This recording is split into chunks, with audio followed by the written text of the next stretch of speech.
teman-teman, balik lagi di Rumah Mainan Indonesia. Di video kali ini aku mau mencari mainan di kolam bola warna-warni. Kira-kira hari ini aku dapat mainan seperti apa ya teman-teman? Kalau kalian penasaran, tonton video ini sampai akhir ya teman-teman. Oke. Yuk kita langsung cari mainannya saja teman-teman.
Nah, ini dia mainan-mainan yang aku dapat.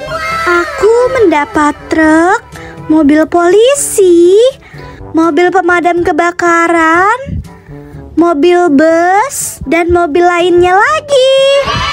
Wow, banyak sekali ya mainan yang aku dapat. Oh iya teman-teman, kalau kalian suka dengan video ini, jangan lupa ya untuk like, comment, and subscribe di video ini. Siap. Sekian dulu ya video dari aku, dan nantikan terus video-videoku selanjutnya ya teman-teman. Oke, dadah.